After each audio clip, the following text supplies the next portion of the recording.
This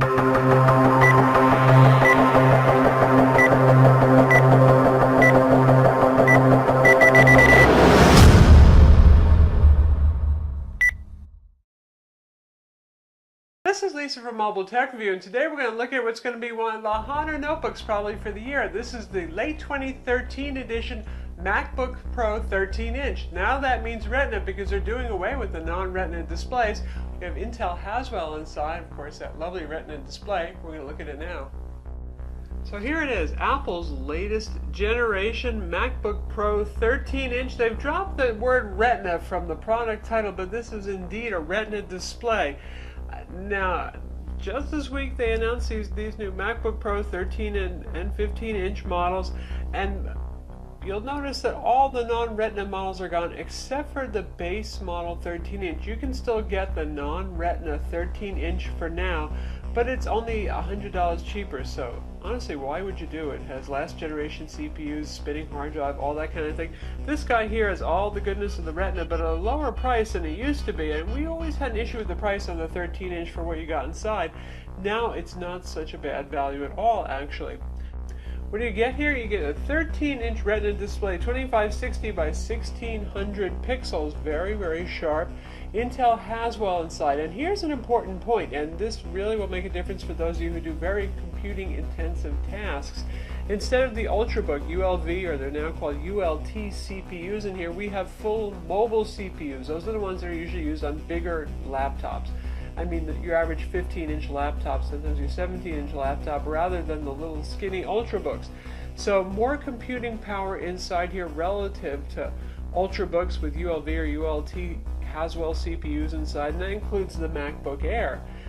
So that's some of what you're paying some more money for. This guy is $1299. The MacBook Air has a lower resolution display and ULV or ULT CPUs again, and that guy is cheaper. Obviously, a couple $100 more gets you a good bit. Now, speaking of the MacBook Air, this is not a very heavy machine either. 3.46 pounds, so call it 3.5 pounds. So this is about a half pound heavier than the MacBook Air, half pound heavier than most Ultrabooks on the market. They tend to be about 3 pounds. So it's not much more.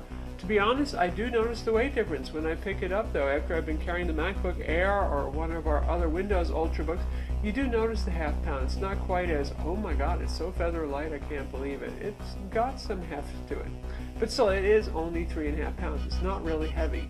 So for those of you who really want an Ultrabook, but you do massive Excel spreadsheets with 10,000 rows, you edit HD video, that sort of thing, this becomes more tempting because it has more processing horsepower. We also have Intel Iris graphics inside. That's HD 5100, so it's not the fastest of the Intel HD graphics, but it's noticeably faster than the Intel HD 4400 used on Ultrabooks with the ULT CPUs inside, and even faster than the 5000 graphics.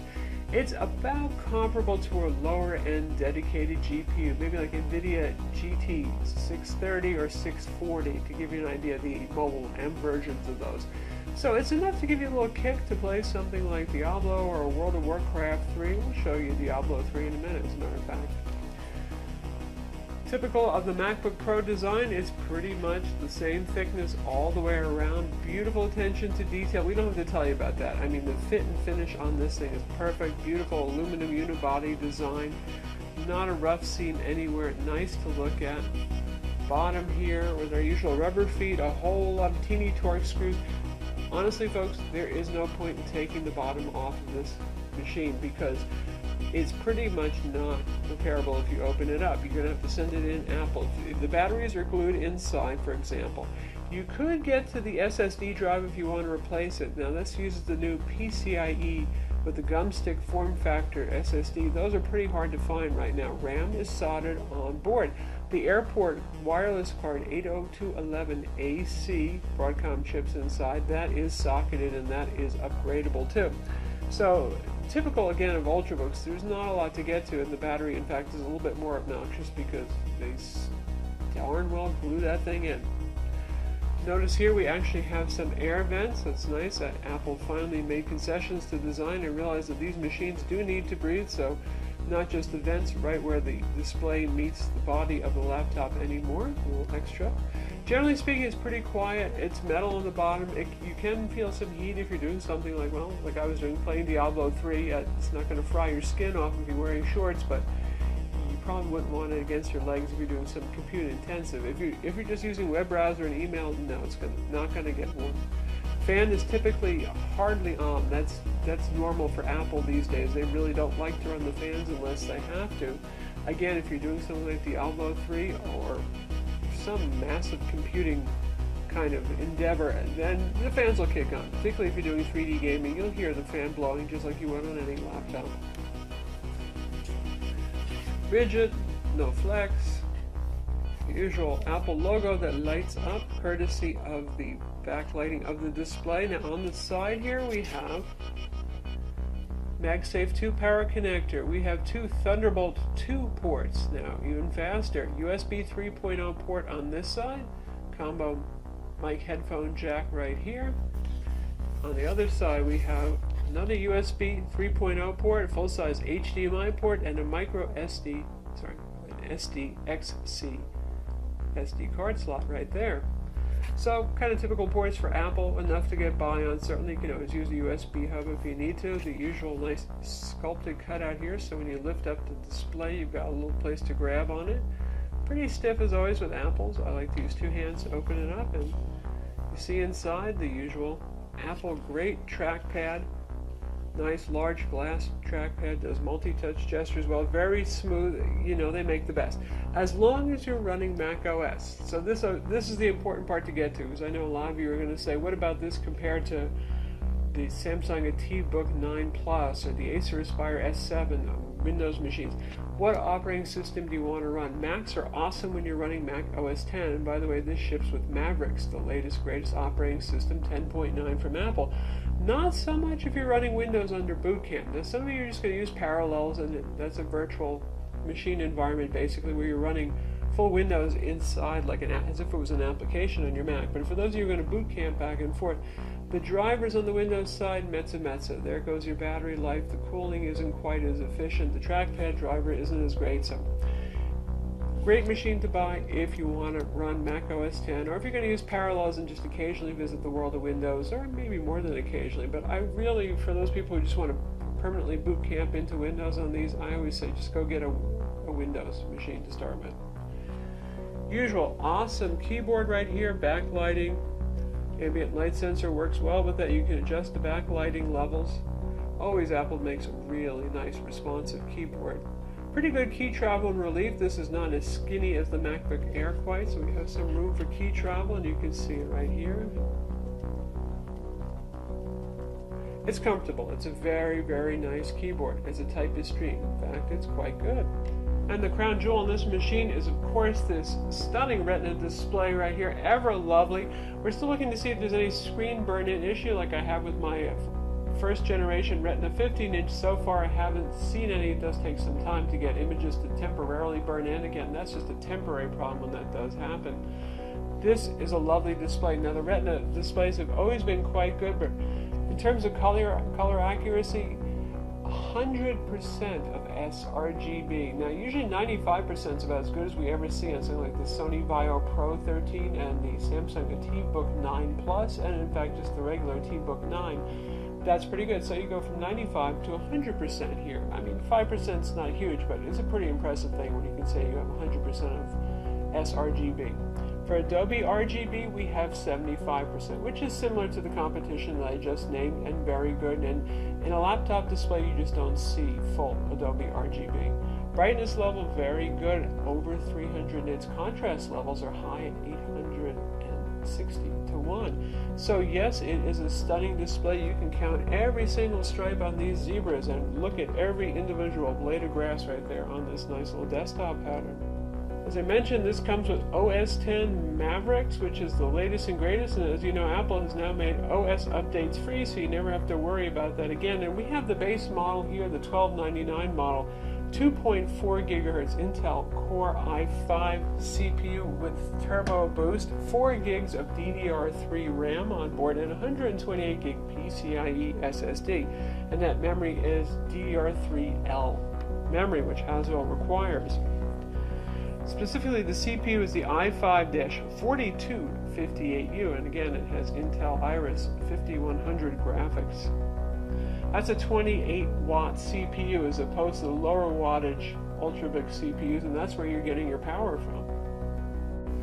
Maffirex includes such things as a Maps application now, and you can just scroll around easily with 2 fingers. If you have an iPhone, you can actually send maps to your iPhone. So we have 2-finger gestures so we can zoom around the map. Right up the trackpad for some reason is not doing pinch zooming, but you can double in or use the zoom controls on that. We also get iBooks. So that's not just for your iPad or iPhone anymore. So you can buy books right here, and any books you have in your account will also show up. Also, iWork, iLife apps are all included now too with the newer Macs. So you get the Mac compatible version of spreadsheet, Word document, PowerPoint. It's Apple's own branded version of those, or you can install MS Office if you want as well. Of course, Mac OS comes with all your PIM applications, your calendar, your contacts, and those all have a modern look. They've gotten rid of the skeuomorphistic kind of stuff, just as they did with iOS 7 on the iPhone and iPad. Now, for those of you who have more money to burn, of course, you know there are higher end configurations as well. You don't have to get the $12.99 model, though I think that this would suffice for most people, especially because Mac OS X is very good with RAM. You really don't need a whole lot of RAM to run things. In fact, that's also true of Windows 8. I know a lot of you people are just wanting to get 8 gig machines, but even if you're running Photoshop, Excel, and a bunch of other things at the same time, really 4 gigs is fine, but that's up to you. Anyway, since the RAM is soldered on, it's nice to know, because you can't upgrade it afterwards, that you have what you think you need. So for $14.99, you can stick with the same CPU that's in here, the 2.4 gigahertz dual core Core i5, but get 8 gigs of RAM and a 256 gig SSD. $17.99 will get you a faster Core i5, 2.7 gigahertz with 8 gigs of RAM and a 512 gig SSD. Now, if you really want to go crazy and you got the money to spend, you can go with that top model that I just mentioned, the $17.99 model, and then if you add another $500, you can get a terabyte SSD. So you're talking getting close to the mid-2000s there, but you can do it if you want. And as well, if you want 16 gigs of RAM, that is $200 additional above the 8 gig model pricing. So, as ever, there's configurable options here. There is no internal optical drive. Apple doesn't put that on their Retina Macs, nor they do it on the MacBook Air. It seems to be disappearing from laptops right and left, unless they're fairly large. But you can use an external Thunderbolt, USB, you name it, optical drive with this guy if you need to install software from CDs or just access anything that's on a CD. Mac OS does not natively support Blu-ray though. The battery that is sealed inside this unit, 71.8 watt per hour lithium-ion polymer battery, and Apple says it's good for 9 hours. Thanks to Haswell, they've actually increased the battery run times up from the old 13-inch Retina machine, and you know, Apple's generally pretty accurate. They don't exaggerate their results, and so far, we're finding that that's true. If you go with 50% brightness, and this is an extremely bright, high-contrast display, so you really don't need to crank the brightness up, you might actually hit 9 hours. So it's not quite as impressive as the MacBook Air, but you got a lot more computing power if you need it here, and a lot more resolution in the display. And speaking of the MacBook Air, we'll do a little comparison so you can see them. And now we have the Air right on top, razor thin at the front because it tapers so much. So from the front you'd say, oh my god, what a difference. But if you turn them around to their back sides, or even from the side, you can see how the gradually gets fatter on the Air. There's where your size difference starts to equal out by the time you get to the back. They have just about the same footprint. The Air is actually slightly bigger. As you can see, it's got a little bit more overhang over here. And we've got it lined up front to back too. It's actually a little bit deeper. But there's your size difference. Half pound less, lower resolution display, lower wattage CPU in our MacBook Air.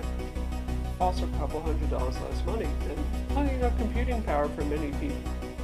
And Now for the wonderful world of high-end Windows Ultrabooks, here's our Samsung T-Book 9 Plus, which has a 3200 by 1800 resolution display, just because Samsung had to try to outdo Apple. In fact, they did succeed on that front. Similarly priced, also very thin, also metal casing, half a pound lighter, it is 3 pounds. And much like the MacBook Air, you can see it's thinner in the front, gets thicker at the back, but overall the whole thing is thinner. Both classy looking machines, both beautiful. So again, if you're really more of a Windows person, that Samsung is really a tempting item. If you're happy with Mac OS, and I can't blame you, it's a great operating system, then the Mac makes sense. And now we're using the included Safari web browser to look at our website, Mobile Tech Review. Looks great.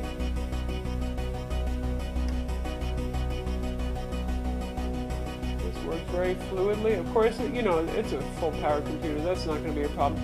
I find the fonts are actually kind of large. This is with the default resolution. Now with the Retina Max, for those of you who don't know, we're going to take a look at display settings so you can see what that's about. But it handles resolution in an interesting way. Probably overall it's still more nice than Windows 8.1 even, but if you choose best for display right here, instead of seeing the 2560 by 1600, you're going to see something that's more like 1440 by 900, which is what you would see on a non-Retina Mac. Now it's doing essentially something pixel doubling or quick pixel quadrupling, so you get more pixels per square inch. So all the fonts look super duper fine and stuff. So it actually looks very nice, but things are fairly large, so you're not using your screen real estate perhaps to best advantage, especially for those who use Photoshop or anything that has lots of palettes. So you can also choose scaled, and then it won't give you the numerical values here, but you get the idea. If you go all the way to more space, it's going to run at maximum resolution. We can go to something that's sort of like, it tells you here underneath, 1440 by 900, which is actually what we're at right now. We can go large text, 1024 by 640. I don't think many people would need that. So we can go up to 1680 by 1050 for an equivalence. It's actually not going to let us choose the maximum resolution. Well, let's go to that, which was the old standard high resolution option on 15-inch MacBook Pros. And personally, I actually like this better. Now, you won't get as much of the font smoothing maybe going on, but that looks pretty darn nice, and I think it's still quite readable. Our dock is resizable, so we can make those bigger if we want. The desktop Macintosh HD is still easily viewable. So that's a nice option to have right there. If you're running something like Photoshop, boy, it's going to be cool because you got room for a pretty good sized photo there and your palettes. And also if you're using something like iMovie, you got more room for your clips and all that. As I mentioned, you get all the iLife and PIM applications built in here, plus Photo Booth. Of course, you get your iMovie here, your iPhoto. You can download Pages, Keynote, all of those things as well. We're going to test out Diablo 3 now. And also, you know, it plays video just fine. We're not going to make you sit through another replay of a YouTube video. Trust me, it looks great. It's beautiful. It's a powerful computer. It can easily do that.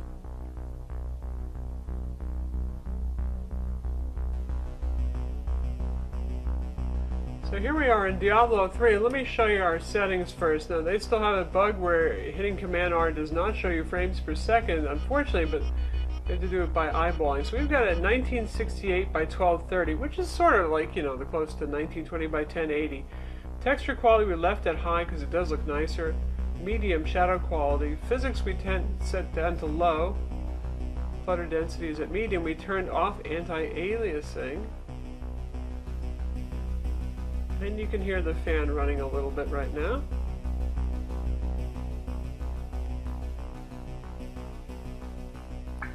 Speakers are pretty good on this.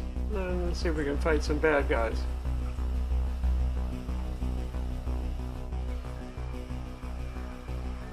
Alright, we got some zombie goodness now. Great stereo speakers on this. And the frame rates aren't too bad. We got a decent number of bad guys right here.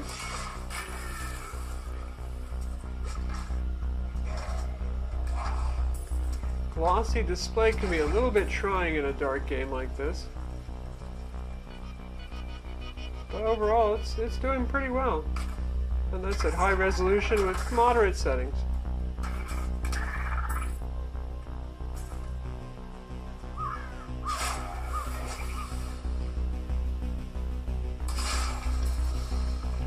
So that's Diablo 3 running on the late 2013 edition MacBook Pro with a Retina display. So yeah, it can handle some gaming, certainly. It's not doing badly at all. Again, we're playing this in Mac OS. This is a Mac OS native game. We're not playing this under Windows. So now we're out of our Diablo 3 game and the fan has calmed down. It only took about a minute and a half. You heard it though. It was roaring pretty well. It gets warm on the back. You can even feel the heat. It spreads out and filters into the display area a little bit, probably because the hot air is blowing out of the hinge area. But what do you get in return for that? You get some pretty fast performance. iMovie is also included right here. You can do full HD video editing if you want. Based on the QuickTime engine, so not the fastest to export among all programs, but it is included free. And again, a good choice because you get the dual-core i5. And there is that dual-core i7 as an option. Now, you're still sticking with dual cores if you upgrade to that i7, which comes on the $1799 model. So I'm not sure I would run for that. You know, it's not going to make a huge difference, maybe 10-15% at very most performance difference there. It's not like you're getting the quad-core CPU that's in the 15-inch MacBook Pro with Retina display, which is really the one for power users. But still, for those of you, again, who need to use something like iMovie, who do serious intensive work, this is great. If you only do something like normal use of Word, Excel, PowerPoint, you do your email, you play some HD video, that kind of thing, honestly, an Ultrabook, be it the MacBook Air or Windows one, can do the job just fine. This one is really ideal for those who have need for speed and computing power.